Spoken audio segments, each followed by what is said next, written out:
Está vigente todavía yo le llamo la posguerra de sitio a la que fuimos sometidos los ecuatorianos por la ilegitimidad de este bandido, de este granuja, de este traidor a la patria Correa y sus secuaces, incluyendo los Patiño y toditos estos, ¿no? Saqueadores y ladrones. Si no se hubieran metido estos, la protesta indígena habría sido absolutamente legítima. Y vamos a ver por qué. Con Ramiro Rivera, doctor, constitucionalista, escritor, catedrático universitario y exministro de Estado. Ramiro, una cordial bienvenida. Gracias, Marcelo. Es un gusto tenerte aquí. Ramiro, rápidamente, yo al menos no necesito ser de izquierda, ni socialista, ni comunista, para haber sido teórica y prácticamente solidario con los sectores maltratados y vulnerables del país. Tú me viste trabajar en el municipio de Quito. Toda la vida. Y te vi trabajar a ti. Toda la vida. Así que no necesitamos ser comunistas ni socialistas, socialistoides, comunistoides o marxistoides. Pero quiero partir de algo que acabo de decir. La protesta indígena era totalmente legítima. Sin duda, y un aditamento, Marcelo, porque ¿quién le da el voto a los analfabetos indígenas? La Constitución de 1979. Son los gobiernos democráticos de distintos presidentes. Y déjame decirte una cosa. Que le dan la electrificación rural. ¿Quién otorgó educación rural potenciada y presupuestada y el voto al analfabeto? No sé si se acuerdan del doctor Osvaldo Hurtado Larrea, presidente del Ecuador en ese entonces, del cual fue ministro de Estado el señor con quien estoy conversando. El programa de electrificación rural, los programas de Foderum a través del Banco Central, los programas de desarrollo rural integral de Fausto Jordán, ese extraordinario economista vinculado al movimiento indígena. Y Fausto Molina. Claro, la educación bilingüe que comienza con Jaime Roldós Aguilera. ¿Cuál es el régimen que le arrebata al mundo indígena y a su movimiento de un poco de dignidad? Estos progresos. Es el correísmo. El correísmo que los insulta, los degrada, los persigue, los penaliza, los sentencia. Por poner 2 piedras de una carretera, los sentencia por terrorismo. Y los trata, porque discúlpenme, este miserable de Correa. Como amo patrón. Dijo textualmente que los indígenas eran tontos. Pero no? Claro. Dijo algún momento cuando alguien le preguntó si es que podría ser binomio de un indígena, él dijo: la sangre no me da. Es un acto textual. de racismo execrable. Entonces, este movimiento era legítimo, Marcelo. Como ha habido muchos movimientos de los indígenas donde no ha habido heridos, donde no ha habido muertos. El gran problema es que en esta convulsión se enancó la delincuencia organizada común, en contubernio, en convivencia con la delincuencia común política del correísmo. Y eso es lo que sucedió. Agrégale, Ramiro, la delincuencia y el crimen organizado de Venezuela con Maduro. Pero por supuesto. Y de las FARC. Ya vendrán las investigaciones y estoy absolutamente seguro que las FARC estaban al lado.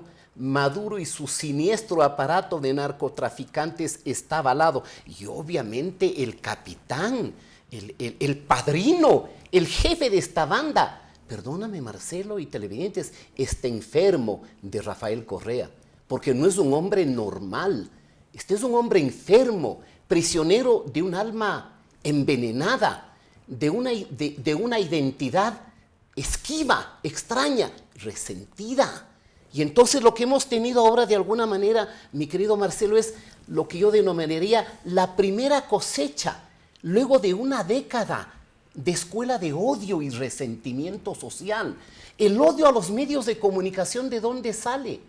De esta prédica criminal de Correa, que los catalogó como prensa corrupta, como, ¿te acuerdas que decía? Como sicarios de tinta. Me acuerdo bien de la prensa corrupta, te corrijo. Entonces, ¿quién puede pensar que se trataba de una protesta social incendiar el edificio de la Contraloría, donde estaban todos los expedientes de los exámenes con responsabilidad penal? Y las pruebas. ¿Y las pruebas? ¿Quién podría imaginarse que atacar a Teleamazonas era atacar las medidas económicas? El intento criminal de prácticamente pretender asesinarlo al periodista Freddy Paredes de Teleamazonas, el intento de tomarse el diario El Comercio, el intento de cercar la ciudad de Quito y sitiarla. Vivimos días de terror. No puede haber ni perdón ni olvido, ni la pandilla de delincuentes que cometieron cantidad de fechorías, y menos el jefe de la delincuencia política del Ecuador, el señor Correa, que está escondido en Bélgica. Vamos hacia adelante, Ramiro, porque claro, tenemos todo el derecho del mundo de esperar, acariciar la perspectiva de que nunca más vuelva a suceder esto. Las protestas debe haber, son una institución de la democracia. Así es, el derecho a la resistencia está vigente en la Constitución. Pero en las bandas de delincuentes con pasamontañas y máscaras no había indígenas. Eran las células preparadas por el criminal. Porque qué pecado no habrá cometido este degenerado de Ricardo Patiño, tratando de establecer aquí en el Ecuador los famosos comités de defensa de la Revolución de Cuba. Los famosos CDRs de Cuba, que los quería trasplantar. No eran indígenas, no, pues eran, no eran indígenas. Bandas de delincuentes. Bandas delictivas que cohabitaron en el régimen de Correa. Acuérdate tú, Marcelo, y quienes nos ven, Correa hizo una alianza con los Latinquín, se tomaba fotos, bailaba con los Latinquín, bailaba con su ejército de guerreros digitales, estos trolos a los que le pagan dinero sucio y dinero negro de la corrupción para que ataquen a gente decente. Ese es el problema del Ecuador. Entonces hay que terminar con esta gente, con la ley en la mano, por cierto, impidiendo cualquier intento de impunidad. Ramiro, me permito sostener con toda humildad que si este alzamiento indígena, que surte también como una advertencia firme a la pequeña burguesía de la cual somos miembros, Ramiro, yo y muchos de ustedes, advertencia, no es escuchada, y no para bajar los subsidios de la gasolina. Esos son detalles y son matices. Me atrevo a decir que son minucias.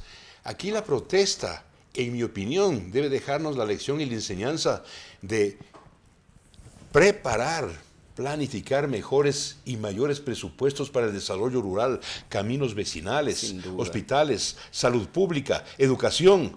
Eso hay que, crédito agrícola, atención y sobre todo una gran campaña cultural para dejar a un lado el racismo de este país, porque este país es un país racista. Sí, señor. Que el cholo, que el indio, que el negro, con adjetivos de sus puntos suspensivos, claro, provocando también un racismo de contravía. Pero por supuesto, Marcelo, tú pones el dedo en la llaga. En este país todavía hay un enorme racismo, hay un enorme maltrato, un enorme olvido, una enorme exclusión y marginación. Empeorado unos 10 años del correísmo.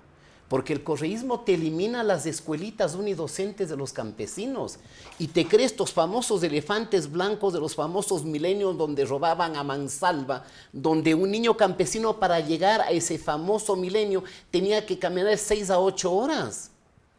Todo esto se empeora con un régimen que ve solamente en el clientelismo, en el estado de propaganda, en el robo sistemático. Yo creo que el Estado y el mundo urbano y las capas medias, tenemos que volver la mirada al campo. Habrá que diseñar políticas, no de caridad, políticas de Estado, porque para además elevar el nivel crítico de los indígenas, para que tampoco sean manipulados por sus redes clientelares. Es decir, un nivel reflexivo y razonador. Por supuesto, yo te doy una anécdota, Marcelo. Me vi con un indígena de la misma comunidad de este señor Vargas. Y él dice, yo salí de esta comunidad cuando tuve 20 años de edad. Quedó pobre. He regresado 20 años después y seguimos siendo pobres, excepto sus dirigentes que tienen mucho dinero. Vamos a ellos, Ramiro, porque algo fundamental en lo que tiene que pensar el poder público y la sociedad civil es cómo desmantelar esta mafia de los dirigentes que utilizan al indígena para sus propósitos, para sus propios fines. Porque Vargas, Jaime Vargas se llama, ¿no? Sí, Jaime Vargas. Y otros más, son gente próspera, son gente rica, algunos de ellos millonarios, con la pobreza, la marginalidad, el hambre de sus, comillas, representados. Vamos a volver enseguida con este segundo tema con Ramiro Rivera. No se vayan.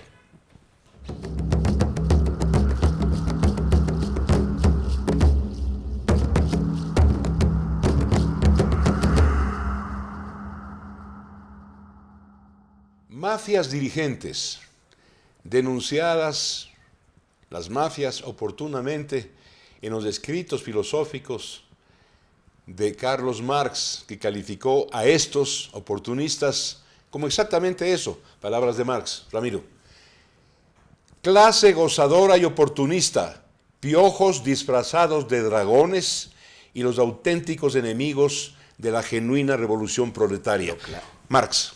Así es, y no solamente Marx, también Engels y también Lenin, porque cuando crean el partido, dizque para la dictadura del proletariado, parten del supuesto, para ellos, de que los de abajo son ignorantes, de que los de abajo no tienen educación, no tienen lucidez, y entonces había que hacer una clase dirigente, la vanguardia del Partido Comunista, de burgueses y de pequeños burgueses, para que dizque interpreten el sentir de los de abajo y así se y quedan gobiernen a los de abajo. 72 años y muchos más en Alemania Oriental, en los Balcanes, incluyendo la China de Mao, en donde los líderes eran pequeños burgueses. ¿Por qué? Porque la masa, la inmensa masa china, era una masa marginal casi de subproductos humanos. Así es como los calificaban y tenían que ser arreados como animales. Y eso mismo hicieron. Manejados con el nuevo patronazgo del famoso Partido Comunista que se reivindica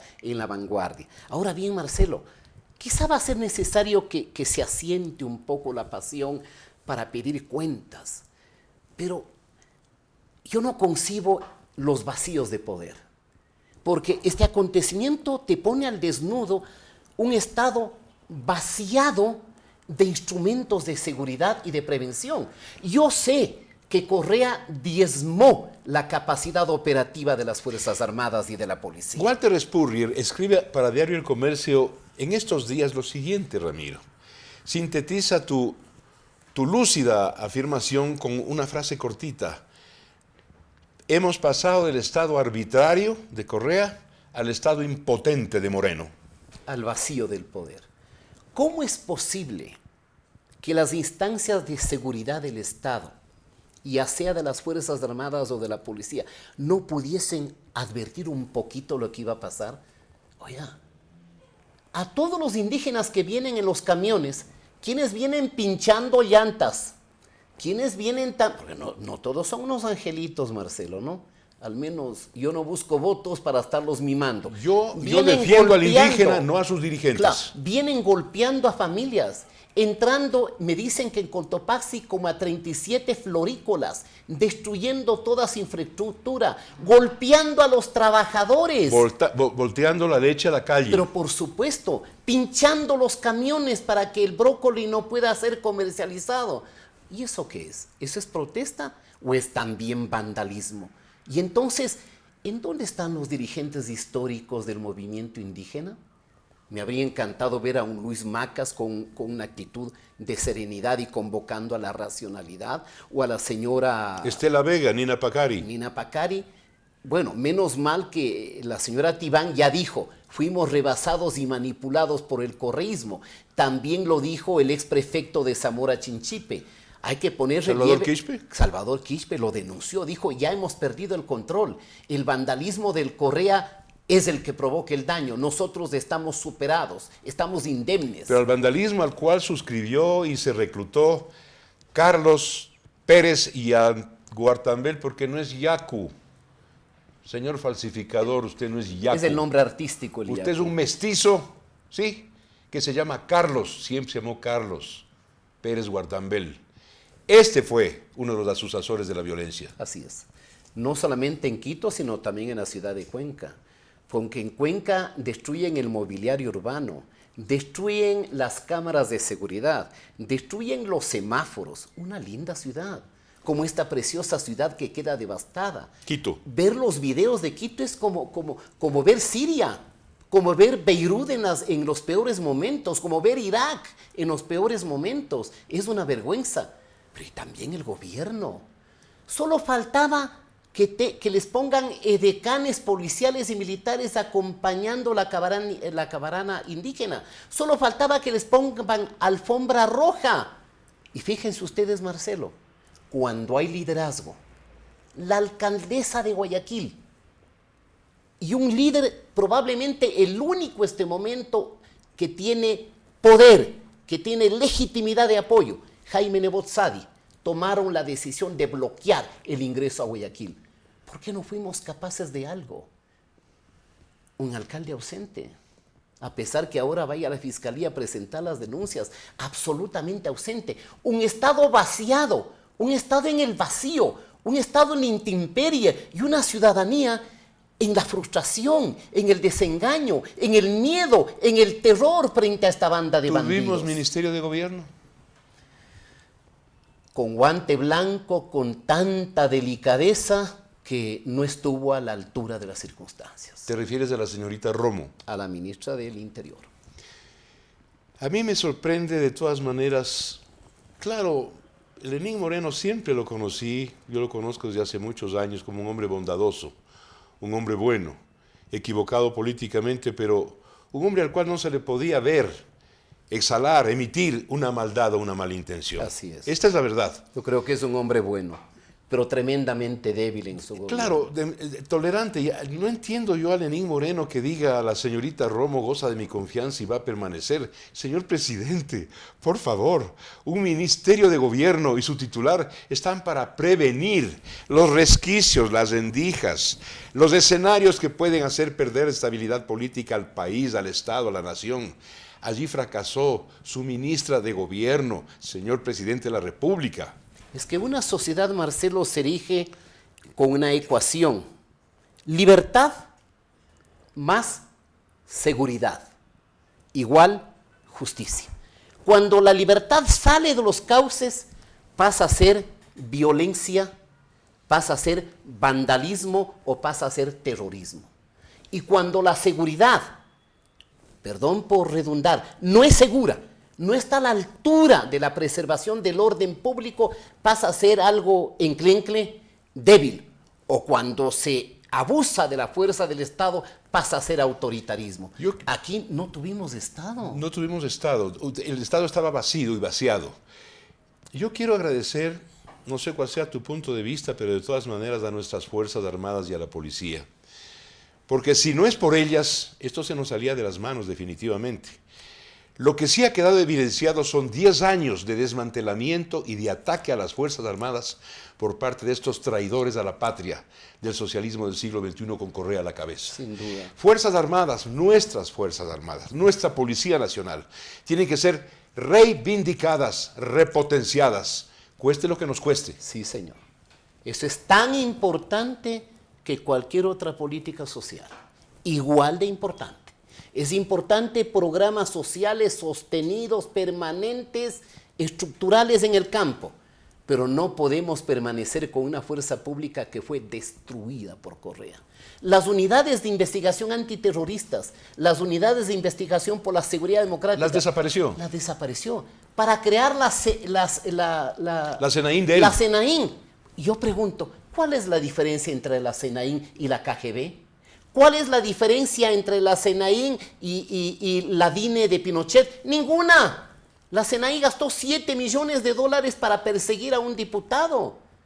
Millones de millones para espiar a la gente. Millones de millones que se robaron en el tema de Assange. Para matar al general Gabela. Pero por supuesto, para cultivar la impunidad, para silenciar las voces de la discrepancia. Y para disparar sobre un hospital en el 30S. Por supuesto. Entonces, claro, tuvimos 10 años de dictadura, por favor. Tuvimos 10 años de un régimen hegemonizado por un hombre enfermo, por un hombre lleno de pasión, de alma envenenada, de una identidad resentida. O sea, hay estudios de psicología social o de psiquiatría, donde concluyen que los grandes criminales tuvieron niñez difícil. También los grandes dictadores. Ramiro, no necesitas tú sugerir esto luminoso que te escucho, que pongamos a este miserable de Correa, este psicópata, en manos de un psicoanálisis. o de un narcoanálisis que le encantaría, entre paréntesis, ¿sí? Basta conversar con su hermano, con Fabricio Correa, para que nos cuente qué tipo de granuja y qué tipo de loco fue desde que era niño. Sin duda, solo escucharle a su hermano, ¿no?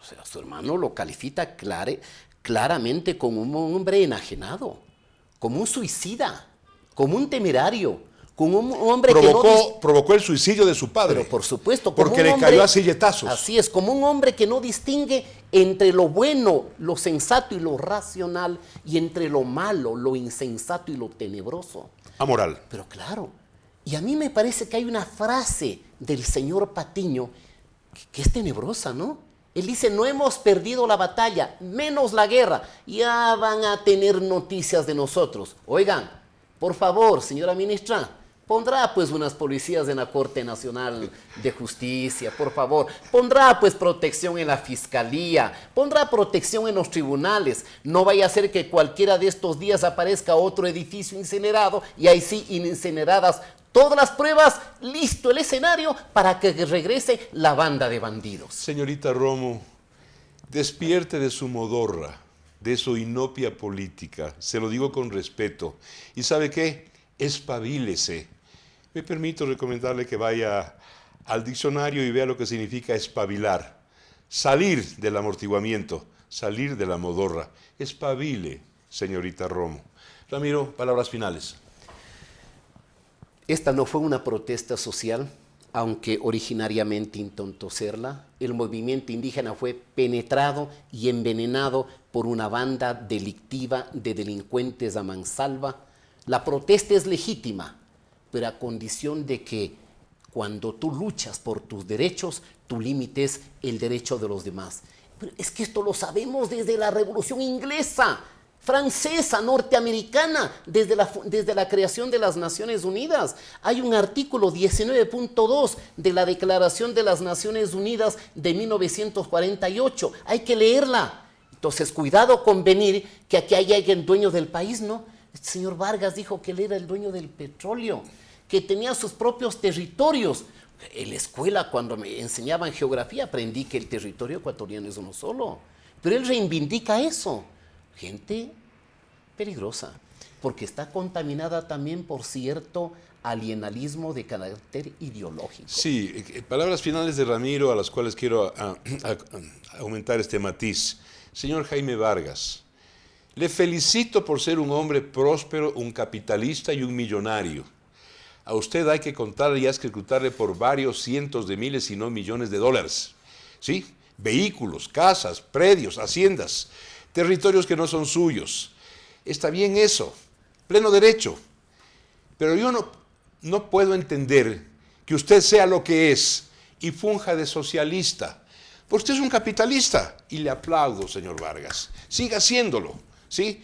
Pero no dirija a los indígenas, no los mienta, no los estafe, ¿sí? No los manipule. Siga siendo capitalista, siga siendo millonario, pero no mienta, señor Vargas, y no se mienta a sí mismo. Ramiro, gracias. Muchas gracias, Marcelo. Una nota que me dice gente que conoce el interior del movimiento indígena, y esto sería imperdonable, Marcelo, que este momento el movimiento indígena está escindido, fraccionado, y en consecuencia hay una lucha brutal por el liderazgo. Sería irresponsable que el señor Vargas haya puesto al Ecuador en el filo del propio abismo y de su destrucción por alcanzar hegemonía al interior del movimiento indígena, donde sí hay indígenas firmes, pero serenos, pero racionales, que reivindican sus derechos, pero que son sensatos, que valoran el diálogo y que respetan el ordenamiento democrático. Este mensaje de Ramiro Rivera te lo extendemos a ti, Carlos Pérez Huartambel. No eres yacu, te falsificaste. Gracias, mis amigas y amigos, un abrazo para todos y gracias a ti, Ramiro. Gracias, Marcelo.